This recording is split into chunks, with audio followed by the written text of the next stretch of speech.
Hi, I'm Alex.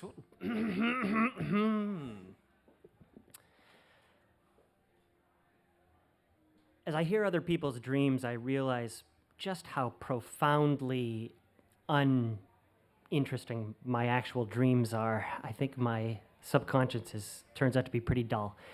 But I do think, John, that you have driven buses on which I've ridden in my dreams. This is not a sleeping dream. This is a dream come true. This is actually about two dreams coming true in a single day and how horribly that can go. And I have to apologize in advance for this profoundly upsetting story. When I was a young man, I was not lacking in confidence. I was on my junior year abroad in London in an acting program, and I had just met this beautiful American girl named Holly Lash, who I would plan to woo and become my wife, and it worked, and she's still my wife.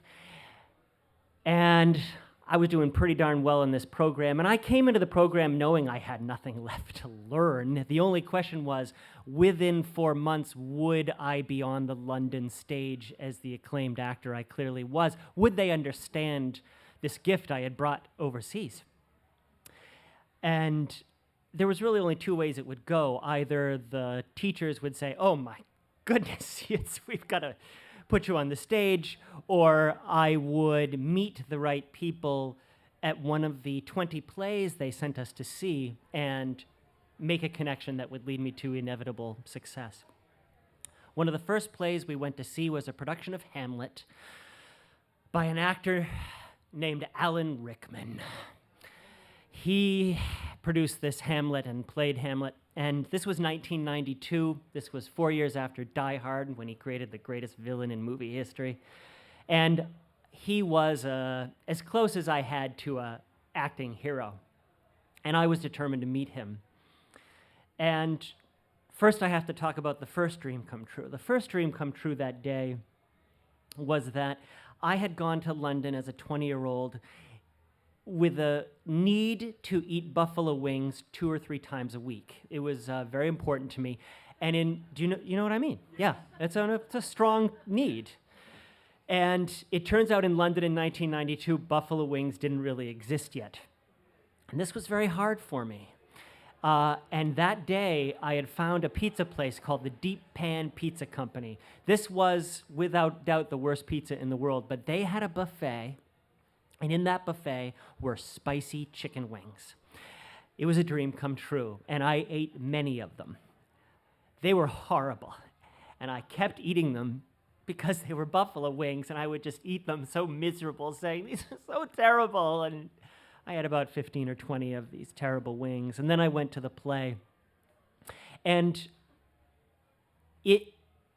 Alan Rickman performing Shakespeare, when that happens, you understand every word he says. Everything he said made complete sense. And I've never had that experience with Shakespeare before or since, but when it came out of Alan Rickman's mouth, it all made complete sense. And it was a pretty amazing experience. And we learned that there was another group of theater students there, and afterwards they were going to get to have a Q&A with Alan Rickman. And my friend and I decided, we're going to hide and we're going to stay and join in the Q&A.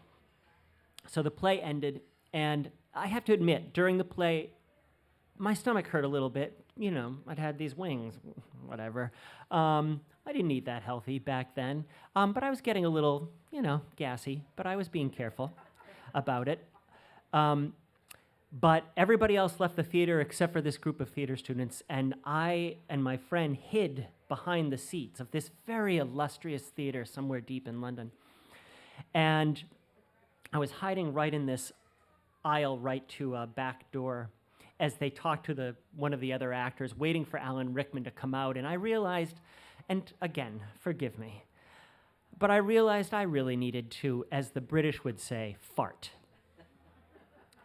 And I looked around. There was nobody around. I was going to be fine. And so I did. I let some gas release. And it was as if I had pressed a button, and the door behind me opened, and Alan Rickman walked in. And if you know Alan Rickman, you know he can't really smile. He sort of, he sort of has a grimace that he does. And he walked towards me, and I turned towards him, and I watched him as he walked towards me. And I saw, as he clearly entered the cloud of my stink, because his smile sort of changed to a, but he's a brilliant actor, and so he managed to cover for it. And here I was at the moment facing this hero of mine, and I didn't say, you just gave the greatest performance of Shakespeare I've ever seen, or you're one of the greatest actors alive. I said, hey. And he said, hello. And he walked on, and I missed my moment because my first dream come true destroyed my second dream come true. I think we like to take stories and try to generate a way to turn them into the profound experiences of our lives. I think that's seldom the case, but I think the reality is that we change through little incremental pieces. But this was a key incremental piece that started to teach me about humility, a much needed lesson that I needed. Shockingly, I did not become one of the greatest actors in London. They didn't discover me and put me on the London stage. I just was what I was, somebody who had to learn a lot more, both about cuisine and nutrition, and also about humility. So, thank you.